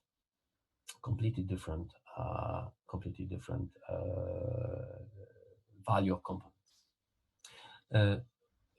The next thing, how we can, how these probes are done in the scopes also in real. Sometimes, and I think at this moment, in fact, inside the probe we haven't these components. In fact, in the probe, these components, this C and the R2, in fact, this is the input impedance of the oscilloscope. So this is the R1 megahertz, and this is the 2 picofarads of the capacitor. So as you see, in that way, inside your probe, we have to just use inside the resistor connected in parallel with the trimmer. Do you see it? Yeah, this is the separated. It can be separated. These 2 circuits can be separated, and this 2 one is on the front end of the scope. Yeah. Okay, so as you see, we've got a lot of information here, also the practice one. Yes, question? Yes, so, yes, Jakub, yeah. Can compensation of probe drift over time? Because I can remember that I connected scope after like year of not using it, and it wasn't compensated. No, I think yeah, no. If you compensating one more time, yeah, and with something was changed, for example, I don't know, due to the time that the times go by or something like that, sometimes we have to connect it to this pin and we have to recalibrate it. Okay. No, it is not possible to get one compensation and that's all. Of course, if the environment conditions are in fact very good for the components, it means that the components are not change the values for such conditions. For example, anytime we've got 25 degrees, the same humidity, and so on. So that probes will be working very long time without the recalibration process. Yeah. So that's the answer. That's the answer. What else? What else? Okay, I told you something about this one, about the probes, about the calibrations.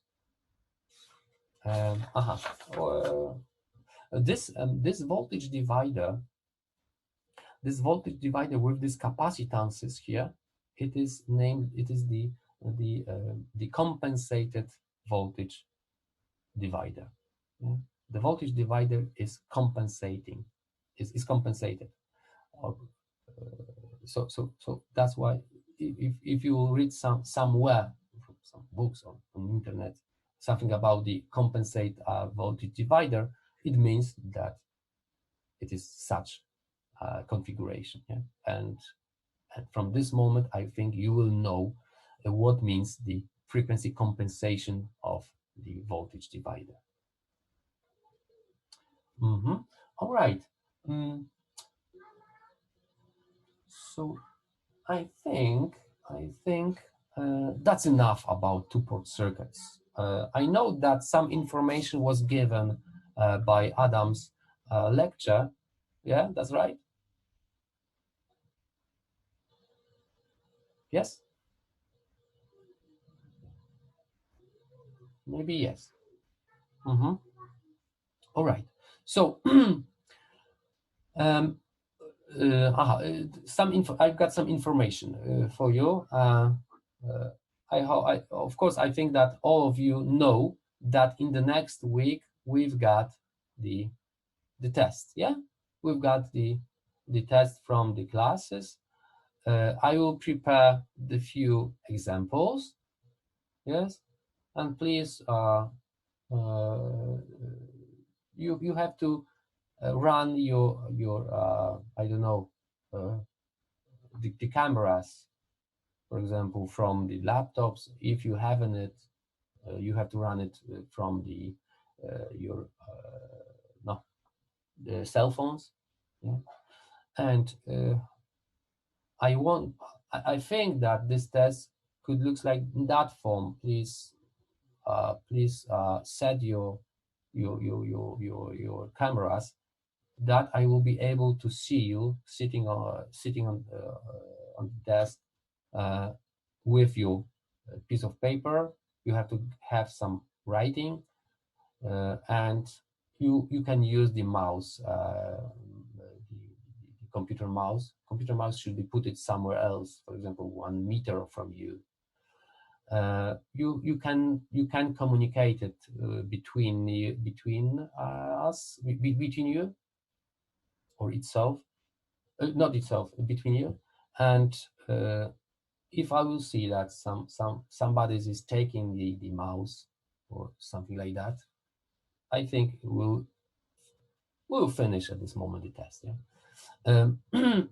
And the one request is that you have to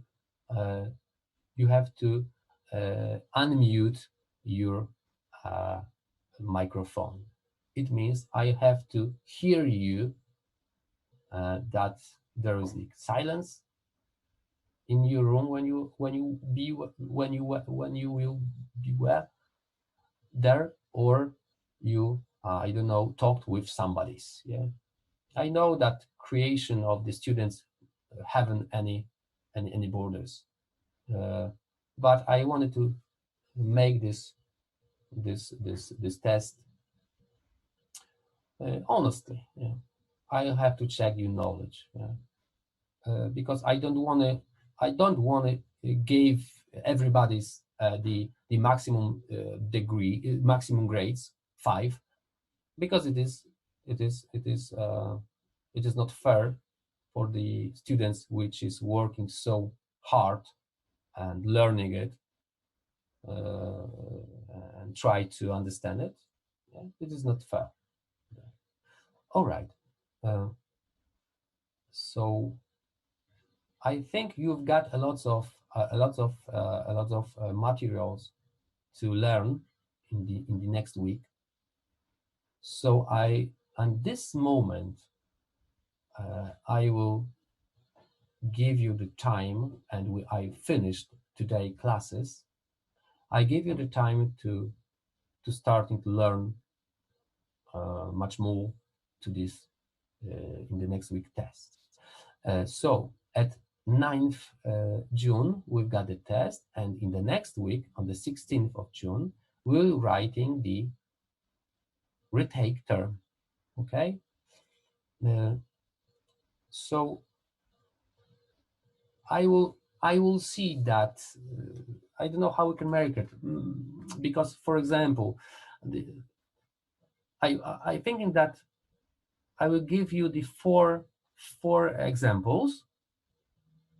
From any examples will be connected with some parts of the material, and I'm wondering what will happen when on the retake term I will give you the possibility to retake only this part of material, in other words, only this exercise type, where you get the 0. However, I don't know. It will be correct at this moment because we've got only one test, and to pass it, you have to get the 50% of the point.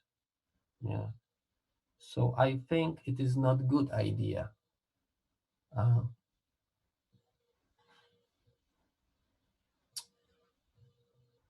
No. Okay. No. So retake term will be from the whole material. It is not possible making that form at this moment, because the tests are not separated.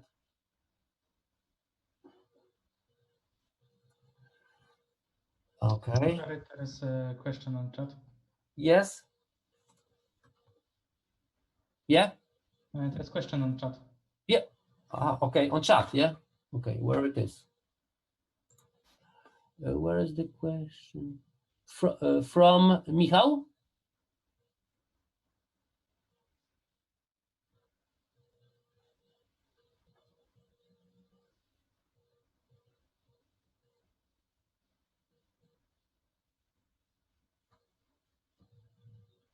No, of course not.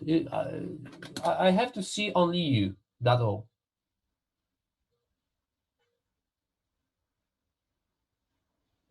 It is not possible to see the papers, what you're reading. In fact, I wanted to see you sitting and writing the test. Of course, the papers should be visible, but with you. Yeah. I don't know. It is not clear.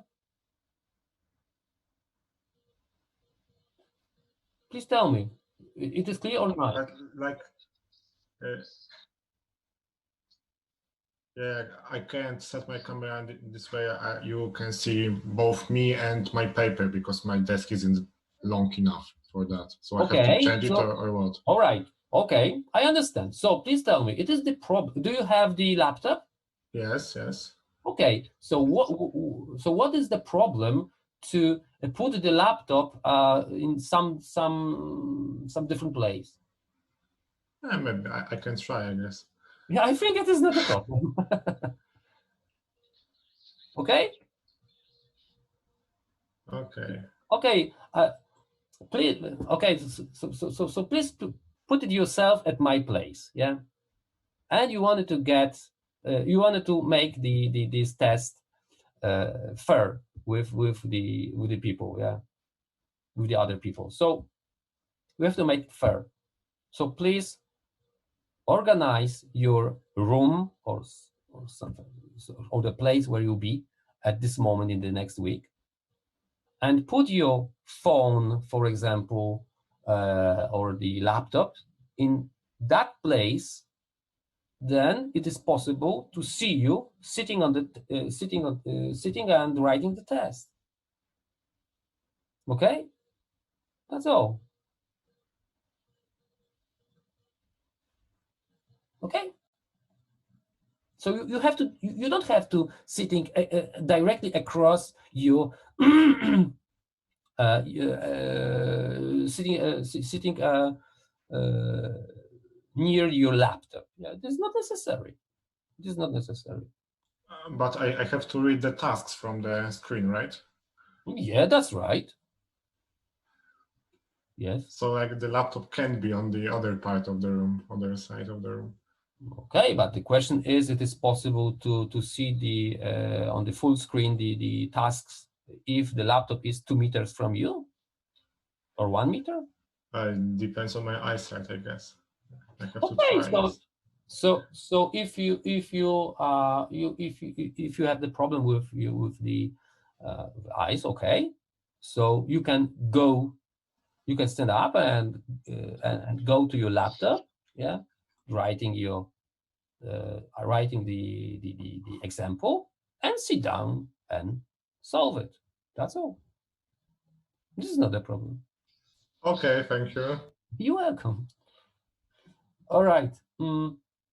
And after when you finished, you have to make the photos of your work and send me to my email during the 5 minutes of time.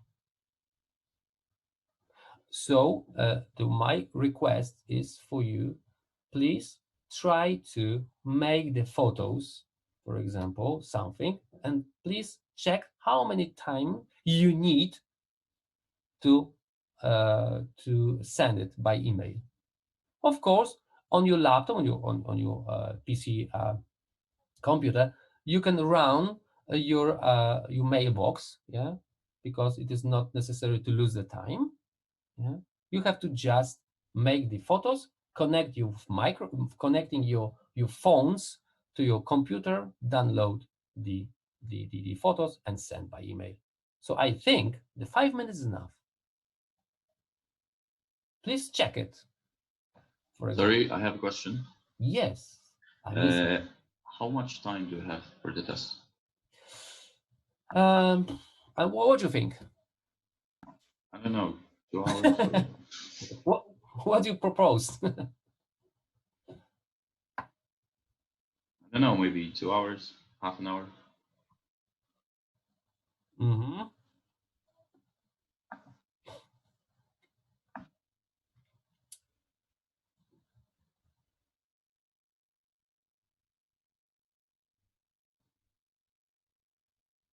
Yeah, of course, I know how many times I can give you, but I'm wondering, because I don't want to kill you by the examples, and especially by the time, but because I know, because I was the student, believe me, and one thing was for me not acceptable on the tests, the time. if we haven't a lot of time, even I know how to make it. The short time, in fact, kill, in fact, the students. So that's why I don't want it to give you very short time to make it. However, I know and you know that when you will have much more time, then the possibility to communication between you is increasing, like the frequency. Yeah. So that's the problem. Yeah. So if everybody will be honest, there's no problem. But I know that in real world it is not true. And I think 20 minutes or 30 minutes, 20 minutes, 30 minutes to one example is enough. It's enough. What do you think? 20 minutes is enough, I think, for the one simple exercise. Okay? Yeah.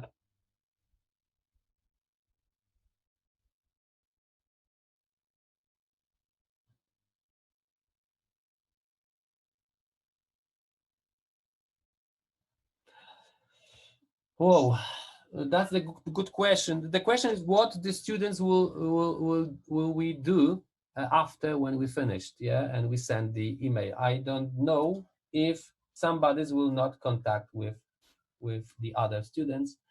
I hope no. So I think it is time to grow up and be fair. That's a good question.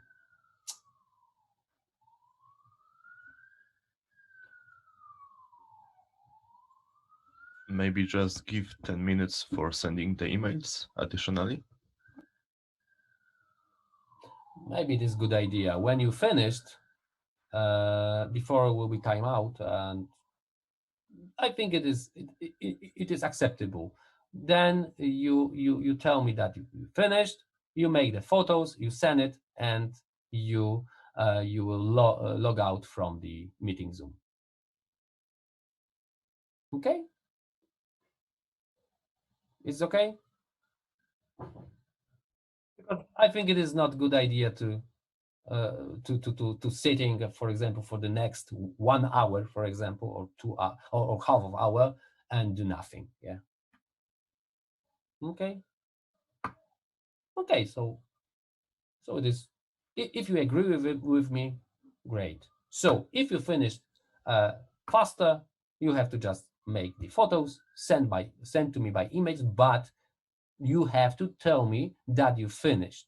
Okay. All right. Okay, and then you will have the 5 minutes to send it. Great. Can be? Yes. Okay. Excellent.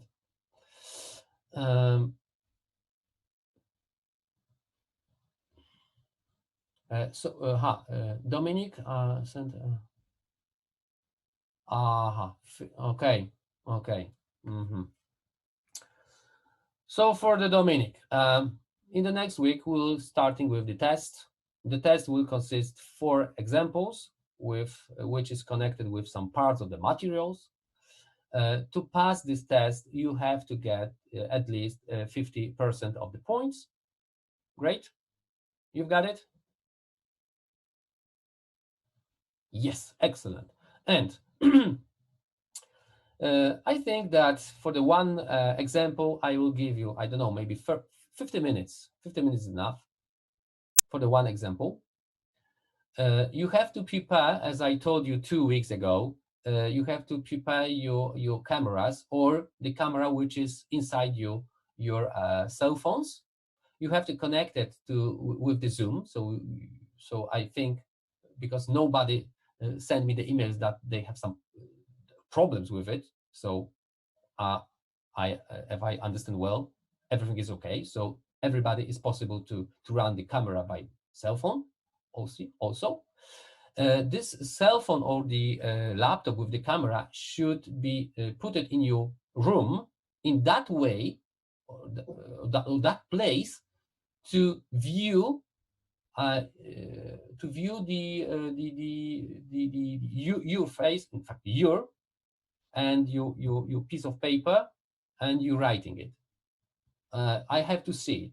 Yeah, you can use the mouse, computer mouse. The computer mouse should be put at least 1 meter from you. If somebody's take the mouse, or I don't know, I will see that they use something under desk. Yeah, the second mouse, Wi-Fi mouse, for example. When I see something like that, at this moment we finished the test with the negative degree, negative grade.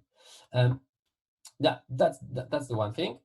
And what I will give you on your screen the questions or the exercises. I don't know how I can make it.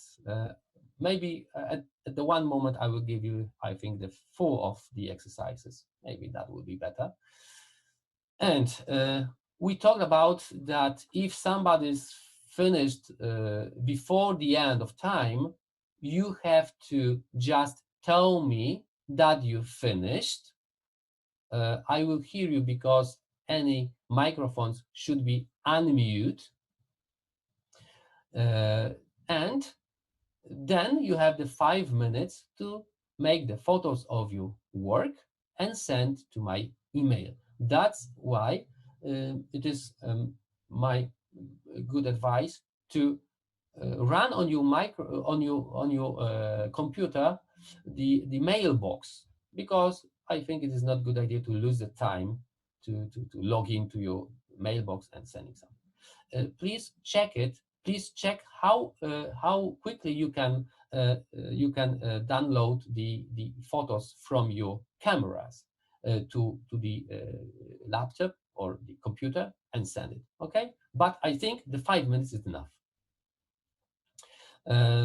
All right, the 50% is needed to pass. 50% of the point is needed to pass the test. On the 16th of June, so it is the next week after the test, I will organize the retake term. Okay, and what else? I think, Dominic, is enough. Yeah, I think I will tell you everything. Okay, great. So please tell me, do you have any questions?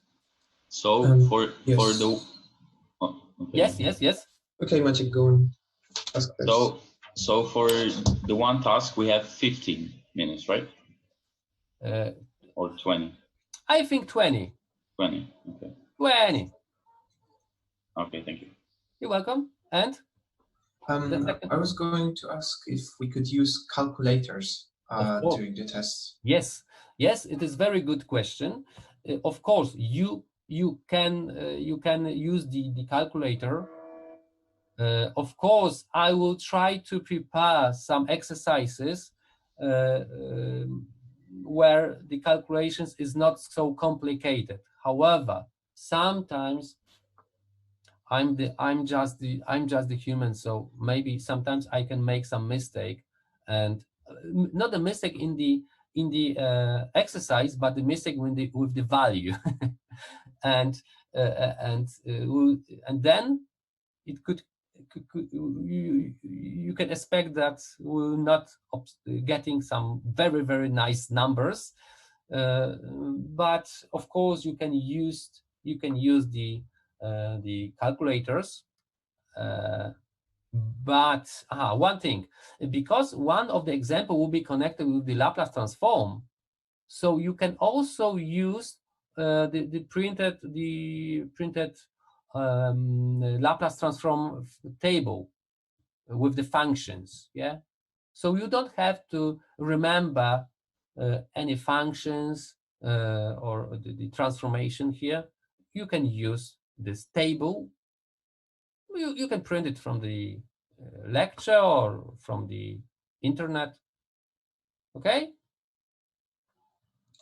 Okay. Yeah, but all right. So there's any questions? Yeah, I would just like to clear something, or maybe not clear. Is the statement that everybody who did the previous homework about the Laplace transforms will have the part or the exercise with Laplace transform graded fully or something like that? Yeah, that's right. Yeah. What's your name? Miłosz. Miłosz, as I said previously, I told you that if the students send me this homework connected with the Laplace transform, okay, I know that somebody sent me after midnight, but in fact, it doesn't matter. It is best. It doesn't matter. Why? Because look, these students are sitting at the midnight. Yeah. So I think it is positive for me.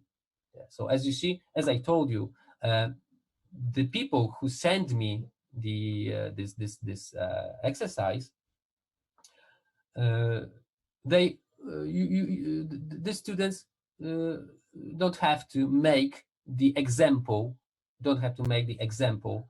connected with the Laplace transform, because they get the maximum point from this exercise. All right, I just wanted to clear that up. So thank you. Yeah, you're welcome.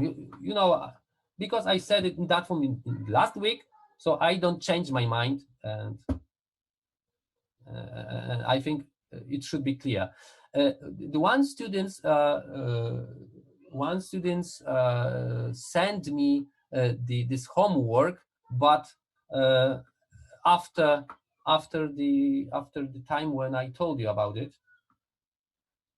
or at the similar time. So please believe me. Please forgive me, but I can take it into account. Yeah. Maybe I know that maybe you make it the day before, but you send it too late, and I don't know where's the truth, but sorry for that. But I can make it into account. Yeah. Okay.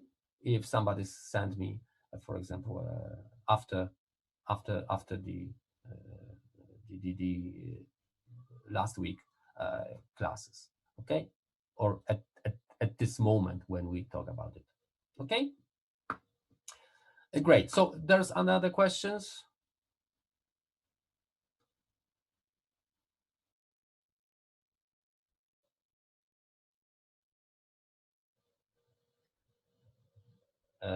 What do you mean when?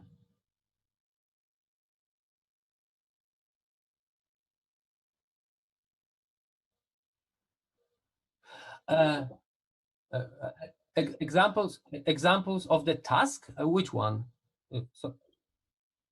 So I don't know what you talk about. Maybe I forget something. No.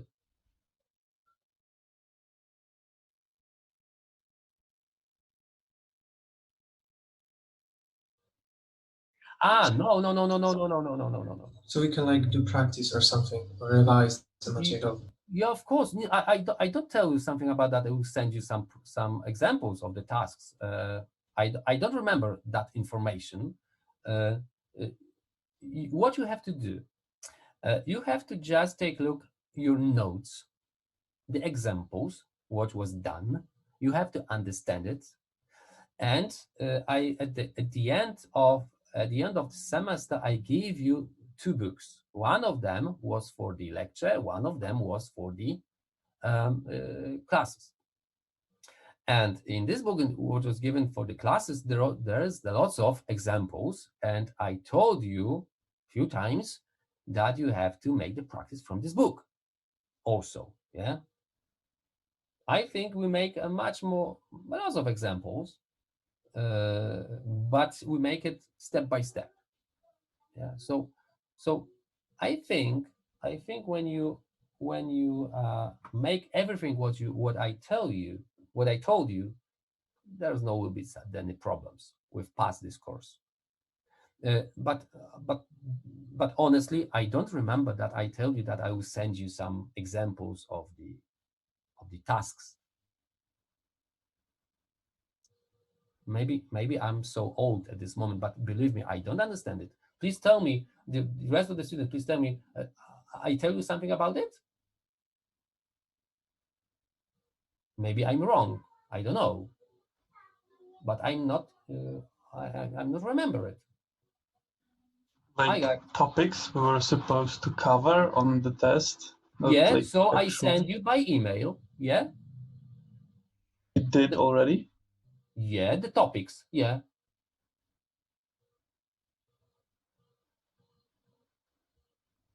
I don't remember. I don't remember the mail. No. As I remember, I sent it to the Julia email. Any information about the terms and the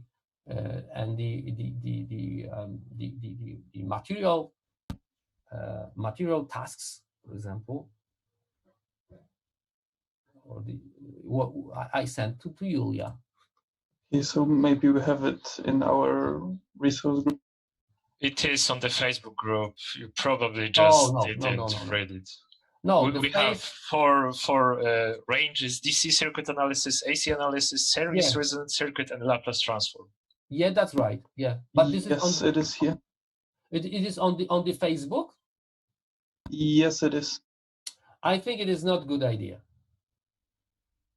Sorry, but nobody, but no of the students, maybe not all the people have the Facebook, but everybody. We do. I just missed. I've read this message, but I forgot it was written down. Okay, I understand it. But I think, if you have your mailbox on the university, yeah, so that information should be sent it in that way, in that medium, that everybody, we know that everybody have the permission to open it. That's why, I don't know, maybe I'm wrong, but I think the Facebook, on the other I don't know, messengers or something like that, WhatsApps, can be used for sending that information for the students, I think, because I don't know that everybody has the Facebook, the WhatsApp or something like that. But I know that everybody, because they are students, they have your own. You have your own mailbox. Yeah. So my big request is to send this information, maybe by Julia. Julia is present.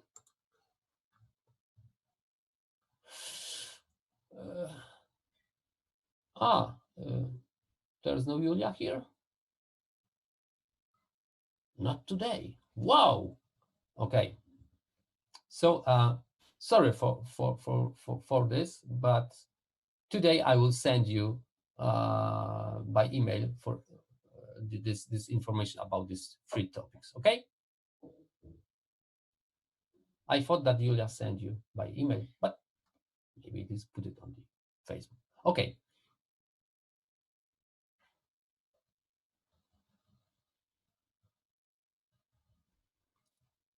Okay, so do you have any questions?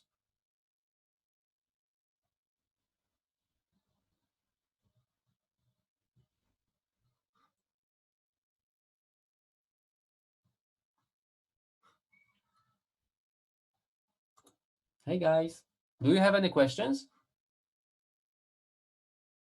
Okay. Oh wow, it is very nice to hear that everything is clear. All right, so thank you for today's class and for your attention. And in the next week, we'll see on the test. Yeah, I hope that we'll have the problems with transmissions. I hope so. But you know what happened what will happen on the test, how I imagine the test and its form. So we will see in the next week. Before it, I will send you typically the URL address for the Zoom. You have to run this Zoom, of course, and I put this example on you on the by the camera, so you have to turn on the full screen on your computer to see every exercises, and then you have to just write and solve these exercises and make the photos and send me by email, and that's all. And on the 16th we've got the retake term. All right, that's all. So thank you, goodbye, and have a good day for you. It is very nice weather, but you have to learning. Sorry. So see you, bye.